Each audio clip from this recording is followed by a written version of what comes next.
오늘 이 시간 하나님께서 우리에게 주시는 생명의 말씀은 민수기 23장 13절에서 26절 말씀입니다.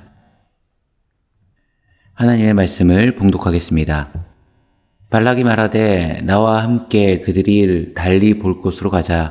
거기서는 그들을 다 보지 못하고 그들의 끝만 보리니 거기서 나를 위하여 그들을 저주하라 하고 소빔들로 인도하여 비스가 꼭대기에 이르러 7 제단을 쌓고 각 제단에 수송아지와 수량을 드리니 발람이 발락에게 이르되 내가 저기서 여호와를 만나뵐 동안에 여기 당신의 번제물 곁에 서소서 하니라.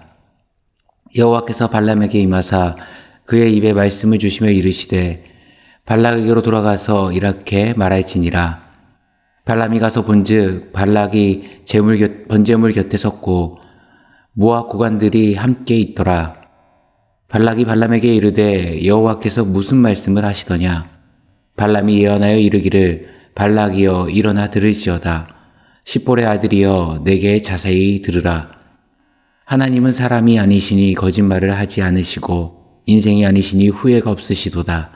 어찌 그 하신 바를 행하지 않으시며 하신 말씀을 실행하지 않으시랴. 내가 축복할 것을 받았으니 그가 주신 복을 내가 돌이키지 않으리라. 야곱의 허물을 보지 아니하시며 이스라엘의 반역을 보지 아니하시는도다. 여호와 그들의 하나님이 그들과 함께 계시니 왕을 부르는 소리가 그 중에 있도다. 하나님이 그들을 애굽에서 인도하여 내셨으니 그의 힘이 들소와 같도다. 야곱을 해할 점술이 없고 이스라엘을 해할 복술이 없도다. 이때 야곱과 이스라엘에 대하여 논할진대 하나님께서 행하신 일이 어찌 그리 크냐 하리로다. 이 백성이 암살같이 일어나고 수사자같이 일어나서 움킨 것을 먹으며 죽인 피를 마시기 전에 눕지 아니하리로다 하매 발락이 발람에게 이르되 그들을 저주하지도 말고 축복하지도 말라. 발람이 발락에게 대답하여 이르되 내가 당신에게 말하여 이르기를 여호와께서 말씀하신 것은 내가 그대로 하지 않을 수 없다고 하지 아니하더이까. 아멘. 오늘은 하나님은 사람이 아니시니라는 제목으로 하나님 말씀 증거하도록 하겠습니다. 영화를 보다 보면 등장하는 슈퍼악당, 흔히 빌런이라고 이야기합니다. 빌런이라는 존재가 있기에 영화의 극 전개가 더 다이나믹해지고 긴장감을 끝까지 가져갈 수 있는데요. 좋은 악역의 공통된 특징은 끝까지 포기를 모른다는 것입니다. 실패해도 오로지 목표만을 바라보고 자신이 할 수 있는 최선을 다해 주인공을 괴롭힙니다. 오늘 본문에도 이런 빌런이 등장하죠. 모압 왕 발락과 선지자 발람입니다. 이들 역시 자신의 역할에 최선을 다합니다. 하나님의 뜻이 무엇인지 분명히 알고 있건만 이스라엘을 대적하는 일을 포기할 줄 모릅니다. 지난 시간 신탁을 받겠다고 제사를 드렸습니다. 그리고 바라던 대로 신탁이 내려와서 발람이 예언을 했습니다. 그런데 그것은 이스라엘을 향한 저주가 아니라 이스라엘을 향한 축복의 말이었습니다. 도저히 발락은 이 내용을 받아들일 수 없는 겁니다. 그래서 다시금 발람에게 신탁을 받으라 요청하는 거죠. 어리석은 인생의 단상, 변질된 신앙의 유형을 발람이 우리에게 잘 보여주고 있다고 생각합니다. 변질된 신앙, 왜곡된 신앙의 특징은 뭔지 아십니까? 하나님을 목적 달성을 위한 수단 내지는 도구로 전락시킨다는 것입니다. 자신이 설정한 목적, 자신이 이루고자 하는 형통을 위해 하나님은 자신이 계산한 방식으로 움직이기를 간구합니다. 그리고 내가 생각한 것과 하나님의 방식이 다르다면 여지없이 발람과 같이 받아들이지 못합니다. 하나님 이건 아니지 않습니까? 자신의 뜻과 의지를 관철시키기 위해 하나님의 뜻을 외면합니다. 오늘 발람은 이러한 잘못된 신탁을 받은 이유가 이 발람이 이스라엘 민족들을 제대로 살펴보지 못한 것 때문이라 생각합니다. 그래서 자리를 옮겨서 이제 이스라엘 민족을 살펴보도록 하는 거죠.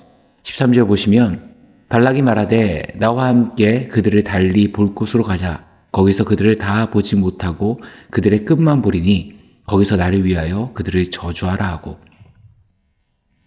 이제 이스라엘 백성들이 보이는 곳, 좀 더 멀리 보이는 곳으로 올라가게 됩니다. 지금 모압 사람들이 생각하기에는 이스라엘과 전면전을 했을 경우 승산이 없다고 판단했습니다. 민수기 21장 어떤 사건이 있었습니까? 바산 옥과의 전쟁에서 승리한 사건이 기록되어 있죠. 바산은 르바임 족속의 땅으로 성읍이 60개가 있었고 성읍의 높은 성벽과 견고한 빗장으로 무장되어 있었습니다. 성벽의 문과 문빗장이 구축했다. 이것은 꽤나 강력한 조직력과 힘을 가진 세력을 의미하죠. 그런 바산이란 나라를 이스라엘이 멸절시켰다.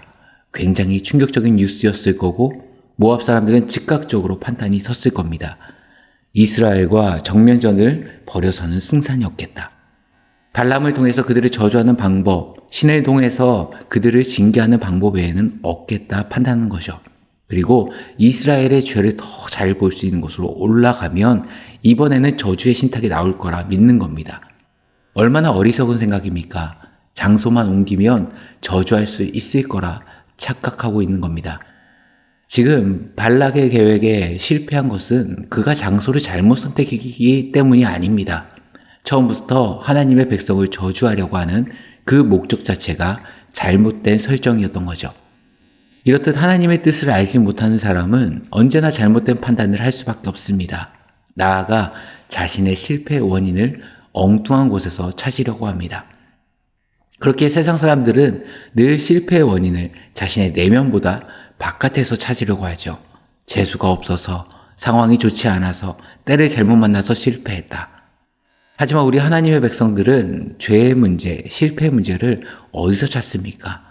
사람의 일의 성패를 좌우하는 것은 사람의 능력이나 환경이 아니라 하나님께 있다 말합니다. 그러므로 내 의도가 실패했을 때 내 의도와 목적이 하나님의 뜻에 합당한지, 부합된지, 잘못되지 않은지를 먼저 살펴보게 되는 거죠. 그러니 아예 출발점부터 다른 겁니다. 오늘 이러한 상황에서 하나님께서는 이 발람에게 두 번째 신탁을 주시는데 독특한 것이 이 신탁 전에 하나님은 어떤 분이신지 발락과 발람에게 명확하게 각인을 시켜줍니다. 18절과 19절의 내용인데요.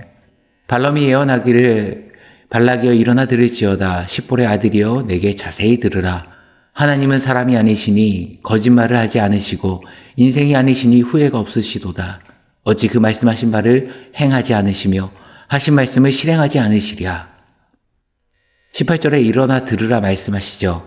지금 발락은 제단 곁에 서 있습니다. 이미 일어난 상태인 겁니다. 즉 여기서 일어나 들으라는 그 뜻은 자세를 의미하는 것이 아니라 하나님의 말씀을 신중히 듣고 경건한 마음으로 받아들이고 그것을 마음 가운데 새기라는 겁니다. 하나님이 어떤 분이신지 그들 마음 가운데 새겨주고 있는 겁니다. 또 우리에게도 동일하게 성경은 말하는 겁니다. 하나님은 이런 분이시다. 너희가 일어나 들으라. 하나님의 말씀을 신중히 받고 그 말씀을 기억하고 마음 가운데 새기라는 겁니다. 하나님은 사람이 아니시니 거짓말을 하지 않는답니다. 인생이 아니시니 후회가 없으신답니다. 그리고 어찌 그 말씀하신 바를 실행하지 않겠느냐 반문하며 질문하는 겁니다. 여러분, 하나님께서는 후회가 없으십니다. 왜죠? 사람이 아니시기 때문에. 무슨 의미입니까? 하나님께서는 한 치 앞도 내다보지 못하는 인생과는 달리 모든 것을 미리 알고 계심으로 처음부터 결코 잘못된 판단을 내리실 수 없는 분이라는 겁니다. 뿐만 아니라 하나님께서는 모든 능력에 있어서 완전하셔서 이루지 못할 일이 없으시기 때문에 모든 일을 자기의 의도대로 다 이루실 수 있다라는 하나님의 선포가 담겨져 있는 겁니다. 하나님께서 결정하신 것은 반드시 이루어 주실 것이다. 지금 발람의 입을 빌어 다시금 확실하게 말씀하고 계시는 겁니다. 이 말씀이 오늘을 살아가는 우리에게도 동일하게 울려 퍼지는 말씀입니다. 하나님께서 이스라엘 백성에게 복을 주시고 하나님의 소유로 삼아 제사장 나라, 거룩한 백성 되게 하신 것처럼 그들을 인도하셔서 약속의 땅, 가나안 땅으로 안전하게 인도하셨던 것처럼 우리를 하나님의 자녀 삼으시고 하나님의 택한 족속 삼으셔서 왕같은 제사장, 거룩한 나라가 되게 하실 것입니다. 그리고 우리의 인생의 발걸음 역시 안전하게 하나님의 영광이 있는 곳으로 인도하실 줄 믿습니다. 그렇게 우리가 해야 될 것은 무엇입니까? 비록 오늘의 삶이 그리 녹록지 않다라 하더라도, 나의 삶의 문제가 여전히 내게 남아있더라도 하나님은 후회가 없으신 하나님이다. 우리 인생을 책임져 주시고 가장 좋은 것으로 공급해 주시는 하나님이시다. 이를 성취하시고 행하시는 하나님을 바라보며 거짓이 없으신 하나님의 진리의 말씀 붙들고 그분의 인도하심에 따라 한 걸음 한 걸음 그분과 함께 동행하며 나아가는 것입니다. 이런 신실하신 하나님, 변함이 없으신 하나님, 후회가 없으신 하나님을 바라보며 오늘도 하나님과 인생길을 동행할 줄 아는 믿음의 성도들 되기를 간절히 축원합니다. 함께 기도하시겠습니다. 참 좋으신 하나님 아버지, 하나님께서는 그의 백성에게 늘 신실하신 하나님으로 가장 좋은 것을 베푸시는 하나님으로 역사하신 줄 믿습니다. 오늘도 하나님을 신뢰하며 하나님 아버지만 바라보며 살아가는 우리 모두가 되게 하여 주옵소서. 이 모든 말씀 우리 주 예수 그리스도의 이름으로 기도드리옵나이다. 아멘.